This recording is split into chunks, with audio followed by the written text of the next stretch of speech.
सच्चिदानंद रूपाय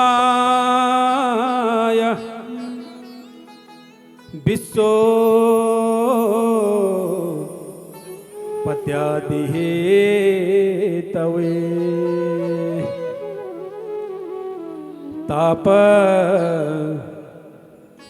विनाशाय श्री कृष्णाय वयं नुमः।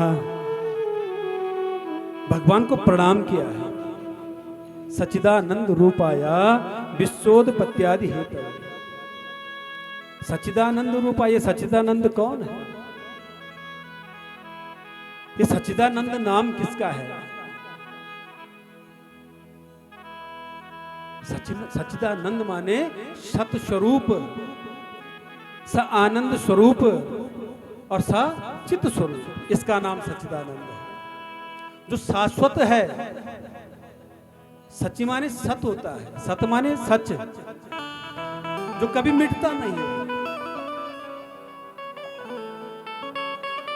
इस संसार में सब चीज को काल कुरत के खा देता है। कोई भी चीज हो, सब नाश हो। काल क्या करता है? कुरत कुरत कर खाता रहता है। हम सबको भी तो खा रहा है ना प्रतिदिन। हर प्राणी प्रतिदिन क्या होता है? जर्जर अवस्था को जाता है। कौन खा रहा है? काल खा रहा है। काल के आगे किसी की नहीं चलती। लेकिन एक सत्य है जिसको काल कभी छेड़ता तक नहीं। आहा, सच्चिदानंद।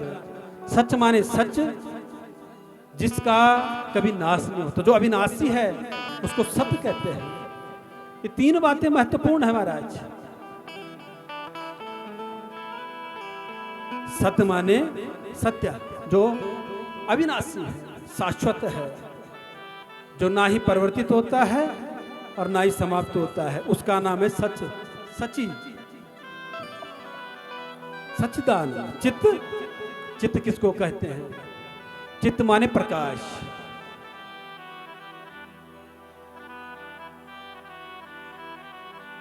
जो सबको प्रकाश देता है वो चित्त, वो भी तो ईश्वर है ना।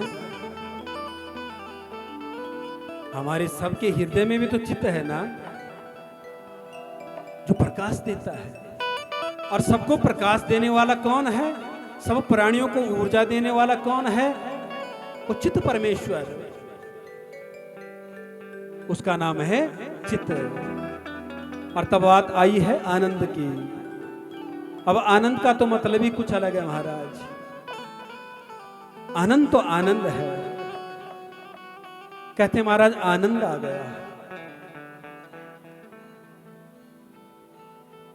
जब हम भोजन से तृप्त होते हैं, क्या वो आनंद की बात है? या हमारे पास ज्यादा धन हो जाए, क्या वो आनंद की बात है? हमारे पास बंगला, गाड़ी, घोड़ा इत्यादि हो जाए, क्या आनंद की बात है? नहीं। आनंद अलग चीज है। पश्चात्मना विवेकतः, जिसने अपनी आत्मा में परमात्मा के दर्शन कर दिए, वो आनंद की बात है। जिसको अपनी आत्मा का बोध हो गया और जिसने आत्मा में परमात्मा का दर्शन कर दिया, वही आनंद है। बाकी आनंद जो हम खाते हैं, पीते हैं, धन खर्च करते हैं, ये आनंद नहीं है। आनंद है आत्मा का बोध होना, परमात्मा का दर्शन होना, ये आनंद की बात है। और आनंद का उल्टा कुछ भी नहीं है। आनंद का विलोम कुछ नहीं है। सबका विलोम है, लेकिन आनंद का नहीं। इसलिए कहते हैं कि सच्चिदानंद रूपाय विश्वोत्पत्त्यादि, विश्व को जो क्या करते हैं? विश्व की उत्पत्ति करते हैं। उत्पत्ति भी और स्थिति भी और समाप्ति भी। विश्वोत्पत्त्यादि हेतु, उत्पत्ति भी कर देते हैं और तब क्या कहा है?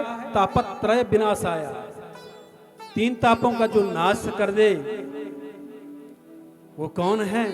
श्री कृष्णाय वयम नमः। यह महात्मा की प्रथम श्लोक की व्याख्या। ये आनंद की बात है। इंसान की आर्थिक स्थिति कितनी भी अच्छी हो जाए, पर जीवन में अगर मानसिक स्थिति अच्छी नहीं है तो फिर आनंद नहीं है।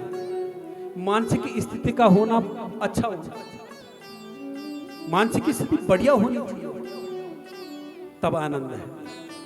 कितना भी धन अर्जित कर लो और अगर दिमाग काम नहीं करना चाहिए तो फिर कुछ नहीं चाहिए। मन की स्थिति, मानसिक स्थिति बढ़िया होनी चाहिए। इसीलिए भगवान कृष्ण को वयम नमः, सत्य भी श्री कृष्ण, चित्त भी श्री कृष्ण और आनंद भी श्री कृष्ण। बोली बांके बिहारी लाल की। आहा, तुलसी बाबा ने भी अपनी लेखनी से लिखा है,